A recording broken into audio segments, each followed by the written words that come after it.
इस वीडियो में हम समझेंगे वेव फ्रंट और हाइगन्स प्रिंसिपल। Wave front.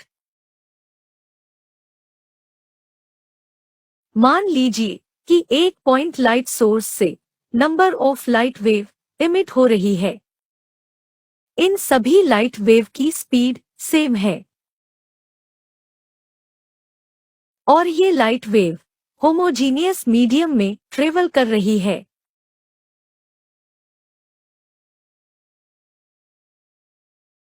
अब मान लीजिए कि टी टाइम बाद हर light wave x distance travel करती है।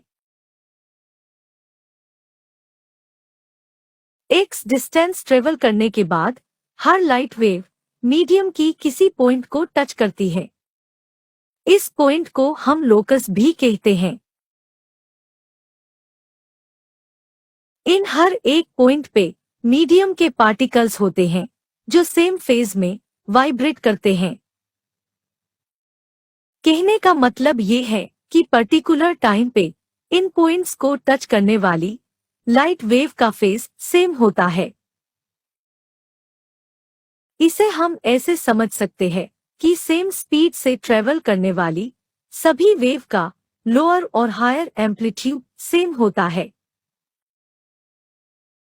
एनिमेशन में हम देखते हैं कि पॉइंट लाइट सोर्स से हर डायरेक्शन में लाइट वेव एमिट हो रही है और एक पर्टिकुलर टाइम के बाद मीडियम की हर एक पॉइंट को टच करती है, जिससे एक 3D स्फेरिकल प्लेन बनता है और इसी प्लेन को हम वेव फ्रंट कहते हैं। वेव फ्रंट को हम कुछ इस तरह से डिफाइन कर सकते हैं। A wave front is defined as the continuous locus of all the particles of a medium which are vibrating in the same phase. Light source के बेसिस पे वेव फ्रंट तीन टाइप के होते हैं: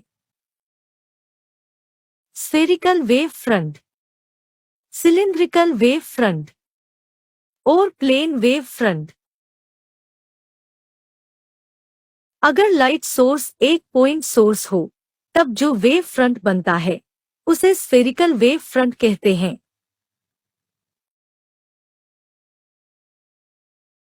अगर लाइट सोर्स एक linear source हो तब जो वेव फ्रंट बनता है उसे सिलिंड्रिकल वेव फ्रंट कहते हैं। अगर पॉइंट लाइट सोर्स या लीनियर लाइट सोर्स बहुत लार्ज डिस्टेंस पे हो तब जो स्फेरिकल या सिलिंड्रिकल वेव फ्रंट बनता है वो प्लेन वेव फ्रंट जैसा अपीयर होता है, उसे प्लेन वेव फ्रंट कहते हैं। इसका बेस्ट एग्जाम्पल हम सन को मान सकते हैं। इससे आने वाली spherical wave front plane wave front जैसा अपीयर होती है। आइए अब समझते हैं हाइगन्स प्रिंसिपल के बारे में। हाइगन्स प्रिंसिपल हमें किसी भी वेव फ्रंट की ज्योमेट्रिकल कंस्ट्रक्शन और पोजीशन के बारे में बताता है। हाइगन्स प्रिंसिपल कहता है कि अगर हमें किसी पर्टिकुलर टाइम पे वेव फ्रंट का शेप पता हो तो हम हाइगन्स प्रिंसिपल का यूज करके किसी टाइम इंटरवल बाद उस वेव फ्रंट का शेप और पोजीशन का पता कर सकते हैं।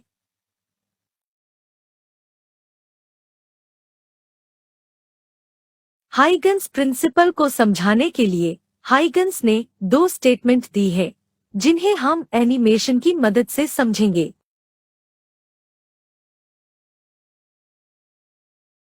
हाइगन्स प्रिंसिपल की पहली स्टेटमेंट कहती है कि किसी भी वेव फ्रंट के सभी पॉइंट एक नए डिस्टरबेंस की तरह एक्ट करते हैं जिन्हें हम सेकेंडरी वेवलेट्स कहते हैं और ये सेकेंडरी वेवलेट्स हर डायरेक्शन में लाइट की स्पीड से ट्रेवल करते हैं।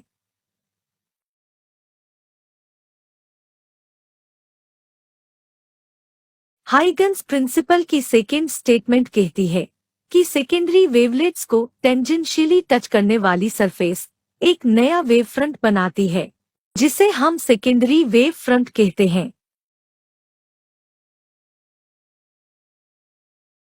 आइए इसे हम डिटेल में समझते हैं। मान लीजिए कि एक पॉइंट सोर्स से स्फेरिकल वेव फ्रंट एमिट हो रहे हैं। हाइगन्स प्रिंसिपल के अकॉर्डिंग इस वेव फ्रंट का हर एक पॉइंट एक नए डिस्टरबेंस का सोर्स बन जाता है। मतलब हर एक पॉइंट लाइट सोर्स की तरह काम करता है। अब इन हर एक पॉइंट से स्फेरिकल वेव बनते हैं जो हर डायरेक्शन में लाइट की स्पीड से ट्रेवल करते हैं और इन वेव्स को हम वेवलेट्स कहते हैं। अब मान लेते हैं कि initially time t equal to 0 पे इन स्फेरिकल वेव्स का रेडियस 0 है।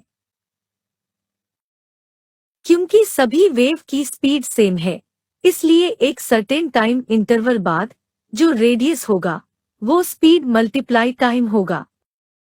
यानी कि अब हमें हर एक वेव के रेडियस की वैल्यू पता है। अब अगर हम इन सभी स्फेरिकल वेव के सरफेस से एक टेंजेंट ड्रॉ करें तो हमें एक नए वेव फ्रंट की पोजीशन मिलती है और इस नए वेव फ्रंट को सेकेंडरी वेव फ्रंट कहते हैं। और इस तरह हाइगन्स प्रिंसिपल का यूज करके हम किसी भी वेव फ्रंट की पोजीशन और शेप का पता लगा सकते हैं। Thanks for watching. अगर आपको हमारा यह वीडियो अच्छा लगा तो चैनल को सब्सक्राइब करें और वीडियो को लाइक करें। तो मिलते हैं नेक्स्ट वीडियो में।